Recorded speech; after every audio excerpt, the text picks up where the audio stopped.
Halo Niber, kumaha? Demang tetap tersenyum dan selalu pikirkan untuk masa depan kamu ya. Jangan lupa juga untuk selalu jaga kesehatan. Kali ini Lazemverse mau ceritain film yang berjudul Shift Malam. Film horor ini dirilis tahun 2023 dan disutradarai oleh Fairuz Anwar. Film ini nyeritain 3 orang teman yang bekerja hingga larut malam, mengetahui bahwa kantor mereka berhantu dan memiliki rahasia kelam dari masa lalu yang libatin staf yang bekerja di sana. Gimana seterusnya? Tanpa banyak basa-basi lagi, hayu lihat alur ceritanya.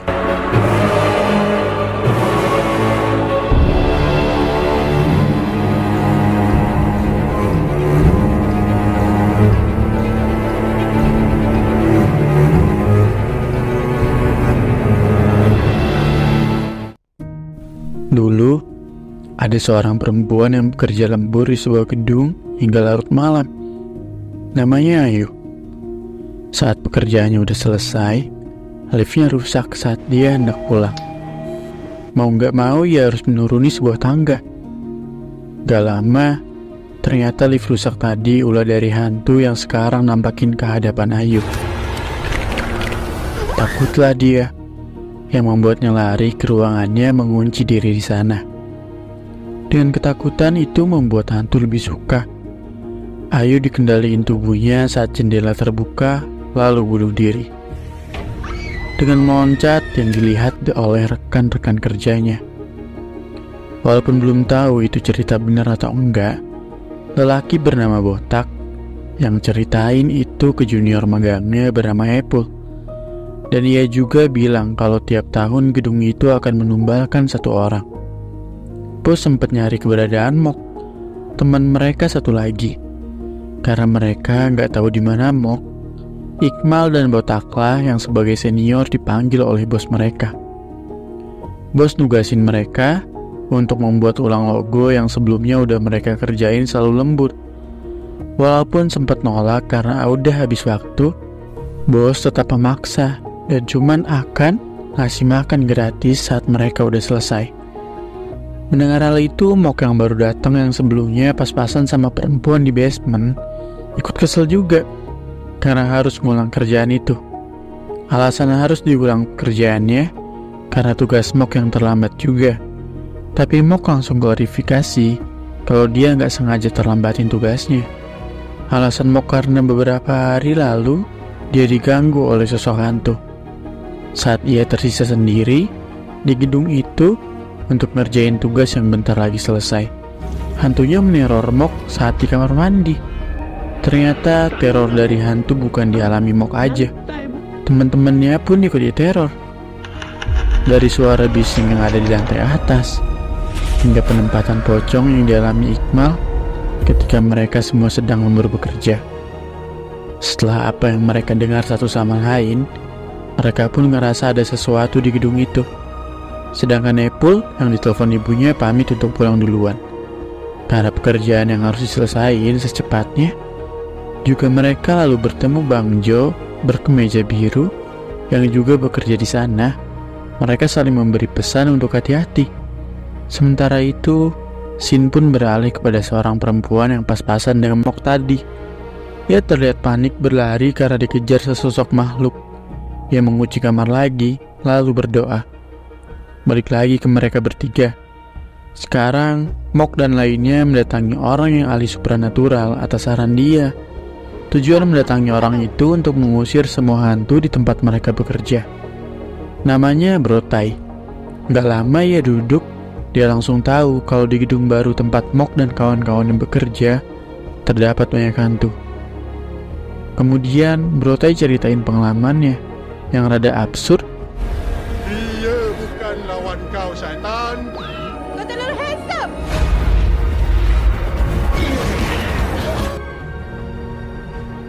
Terima kasih, Encik. Kalau Vivi kau lagi. Aksi dia menurut Iqmal.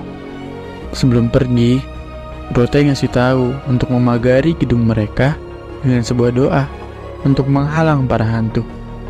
Lepas itu ia pergi juga nggak bayar minumannya. Atas saran yang tadi didengar mereka, Mok dan Botak melakukannya. Sedangkan Iqmal yang masih gak percaya karena pengalaman anehnya Brotai tidak ikut. Beginilah aksi mereka. Ni lagi Afdal, lagi kuat pagar ni.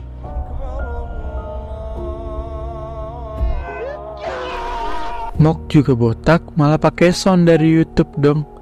Bukan mereka sendiri yang baca-baca doanya, tapi mereka yakin kalau hantu tidak akan berani mengganggu mereka lagi. Ketika sedang santai, setelah memagari gedung kerja mereka, Iqmal yang bercanda meminta kunci untuk nanti bisa keluar, padahal itu adalah pagar doa, bukan pagar sungguhan. Tapi saat Mok balik ke ruangan kerjanya, ia langsung sadar ketika ngeliat Iqmal ada dua, dan yang tadi minta kunci pagar adalah hantu yang nyerupainya. Mereka di sana yang tahu sekarang hantu itu mulai gangguin dan pagar bacaannya gak ngaruh. Kau nak apa dengan kita orang, ha? Bismillahirrahmanirrahim. Botak, baca Yasin. Karena Mok dan Botak tadi pakai suara YouTube, mulai dari nyerupain Iqmal dan Epul. Sebelumnya, Mok dan yang lain mengecek saat hantu nyerupain Iqmal mecahin barang-barang. Aneh banget, pecahan barangnya nggak ada. Lalu mereka pun ditampakin sosok seram Iqmal saat hendak kabur, yang membuat Mok dan lainnya balik ke ruang kerja. Tapi hal itu sia-sia. Hantunya berhasil masuk dan membuat ketiganya pingsan. Kejadian itu langsung nyambung di alam bawah sadar si perempuan kemarin di waktu bersamaan. Malam pun berlalu. Saat itu Epul yang baru tiba ruang kerja terkaget melihat senior-seniornya telanjang badan sedang berpelukan. Ya di sana berpikiran kalau senior-seniornya ngegay. Epul pun takut kalau dirinya dilecehin. Terbangunlah Mok dan lainnya. Mereka di sana langsung kesakitan dan ngerasa aneh. Udah tidur dengan luka cakar, hal yang gak wajar.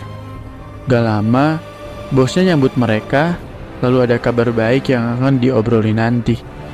Sebelum menghampiri si bos, Mok, Botak, Iqmal, serta Epul yang langsung pergi karena masih ngira bakal dilecehin, bicarain tentang kejadian semalam dan bekas cakaran di punggung mereka. Mereka yakin hal itu bukan mimpi. Dan bener aja, saat bos ngasih tahu kalau Iqmal udah ngirim hasil logonya dan disukai klien jam 3 pagi, selain Iqmal gak sadar, Iqmal yang masih bingung pun pergi membeli makanan dari uang traktiran si bos. Di kantin, Iqmal ketemu perempuan waktu itu, ternyata namanya Ayu, dan bekerja di lantai 4. Itu ialah orang yang sama yang diceritain Botak ke Epul tentang Ayu bunuh diri karena hantu pas awal film. Tapi Iqmal gak tahu soal itu. Sebelum berpisah, juga Ayu berpesan untuk jangan bekerja hingga tengah malam, tanpa kasih tahu alasan apapun. Dia pun nyeritain ke teman-temannya kalau yang ngirim logo jam 3 pagi itu bukan dirinya. Berarti gak lain itu adalah ulah hantu. Sempet berdebat karena si Botak mau pulang lebih dulu dan ngorbanin Epul. Akhirnya mereka ngedatengin Brotai lagi atas ide Mok berharap hantu itu bisa diusir.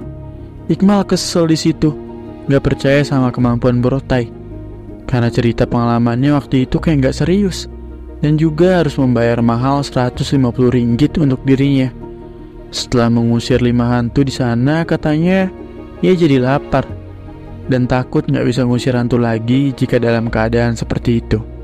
Mau gak mau pun, percaya gak percaya, Mok, Botak, dan Iqmal terpaksa pergi ngebeliin makanan Brotai dan sekalian untuk mereka semua. Sebelum keluar kantor, di lantai dasar, mereka bertemu dengan Bang Jo yang katanya ada kerjaan di audit lantai 2. Sedangkan mereka di lantai 1. Balik lagi ke Brotai bersama Epul. Jam nunjukin kalau udah tengah malam. Jika kata Ayu tadi jangan lembur hingga tengah malam, berarti bakal ada sesuatu. Brotai yang baru bangun pun mengajak Epul makan setelah ngedengar Mok dan lainnya bawa makanan. Tapi ternyata gak ada siapa-siapa dan ada suara ketukan yang pasti hantu. Apa tu? Kejadian itu kuulang terus sampai 2 kali. Brotai, mana makan ni? Mana makanannya bang? Apa tuh? Membuat Brotai, yang katanya ahli supernatural pun ketakutan juga. Lalu ketiga kalinya lah yang sebenarnya itu udah kejadian nyata, karena Mok dan lainnya beneran udah datang bawa makanan. Tapi Brotai yang udah kepalang takut pergi dari gedung itu. Di sisi lain, di bawah kesadaran Ayu, dirinya ngelihat kalau Mok dan lainnya sedang diincar para hantu di gedung. Ayu juga tahu itu bukan sebuah hayalan. Itu beneran bakal kejadian. Balik lagi di ruang kerja, Mok dan lainnya yang kesal uangnya udah dibawa kabur Brotai. Tiba-tiba mereka ngedengar kebisingan lantai atas dan ngira Bang Jo yang seharusnya ada di atas. Iqmal pun nanyain ke Epul, tapi ya nggak dengar suara apa-apa. Mereka berspekulasi kalau Epul itu hantu. Ditambah apa yang dikata Brotai sebelum pergi, kalau Epul apa itu, bukan siapa itu. Mok pun punya ide lagi untuk ngelihat Epul itu melayang atau menapak. Tapi aksi mereka pun gak kebukti.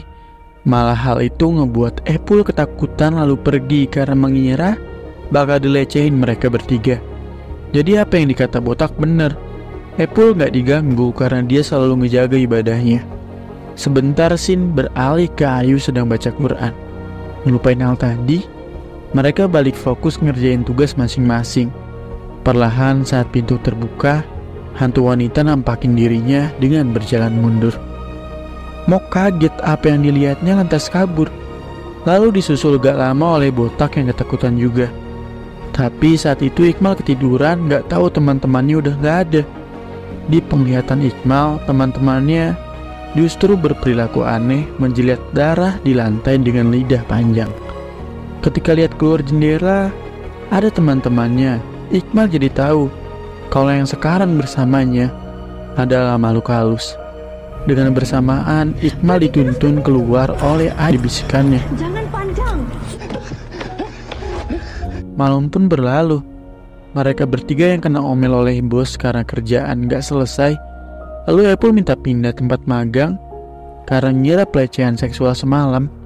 Bos maksa untuk selesai kerjaannya hari ini, dan ia akan nemenin mereka karena alasan ada hantu oleh mereka. Juga akan naik gaji. Iqmal yang gak setuju ngorbanin nyawa demi uang. Seketika ia didatengin Ayu. Ayu meringatin Iqmal dan lainnya untuk jangan kerja sampai tengah malam kali ini, karena itu adalah waktu para hantu keluar dan mereka telah ditandai cakaran di punggung kemarin untuk dihisap darahnya. Hantu gak akan lepasin mereka. Ayu berpesan lagi karena mau gak mau Iqmal dan lainnya harus lembur karena bos untuk segera selesaikan kerjaannya, lalu langsung keluar dari gedung ini. Ayu kemudian pergi dan Iqmal nyampein hal itu ke Mok dan juga Botak.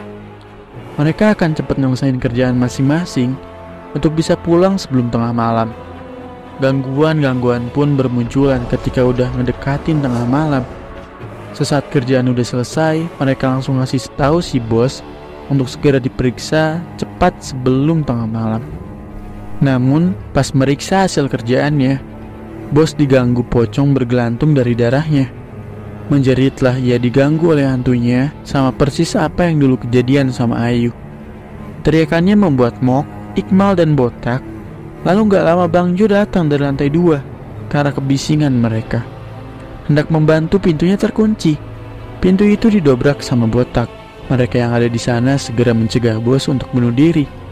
Pas mau pergi, kemunculan hantu tadi pertanda mereka akan dipermainkan. Mereka yang menggendong bos terus terjebak di lift maupun lewat tangga sampai beberapa kali hingga mereka kecapean. Iseng ngecek keadaan Bang Jo di lantai 2 ruangannya. Ternyata yang ada di sana bukan Bang Jo, melainkan banyak orang berpenampilan Bang Jo dengan tanpa wajah. Hal itu membuat mereka ketakutan. Kemudian lanjut pergi dengan lantunan azan dari Botak. Usaha mereka gak sia-sia. Semuanya berhasil sampai di lantai dasar. Tapi semua itu berubah seketika dan mereka terjebak lagi di ruang kerjaannya sendiri. Frustasi akan hal ini, bos mereka ketawa. Gak lama Ayu datang untuk membantu. Botak yang baru tahu kalau itu Ayu yang sama dengan kejadian dulu yang diceritain Bang Jo, kalau Ayu udah bunuh diri, Botak juga udah cerita ke teman-temannya. Dengar hal itu, Ayu ngejelasin kalau kejadian dulu itu gak ada siapa-siapa yang lihat, Ayu sendirian. Dan yang bunuh diri dari jendela itu ialah hantu yang nyerupain Ayu saat dia diganggu sampai ketakutan.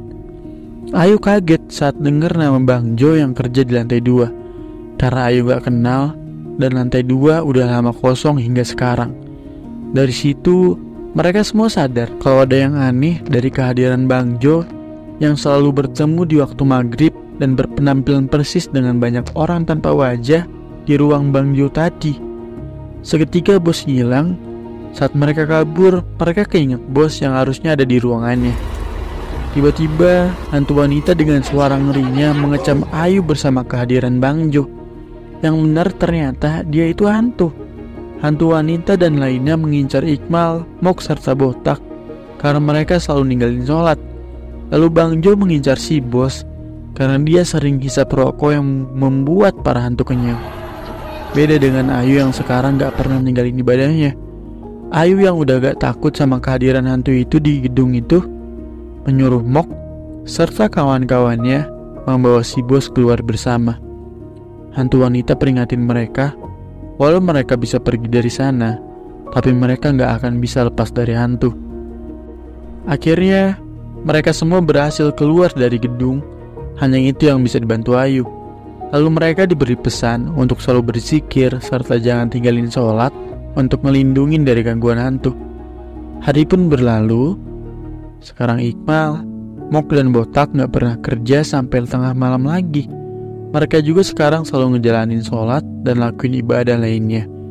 Sekarang bos mereka adalah istri dari bos sebelumnya, karena bos kemarin masih ngalamin sakit dari gangguan hantu kemarin. Dan Epul sekarang udah dapat gelar di kampusnya. Lalu Ayu yang dulu introvert, sekarang dia lebih percaya diri, punya banyak teman, dan mulai berhijab. Terakhir, Brota yang gak tahu kenapa dia selama ini berada di ruang gelap sendirian. Dan film pun berakhir sampai sini.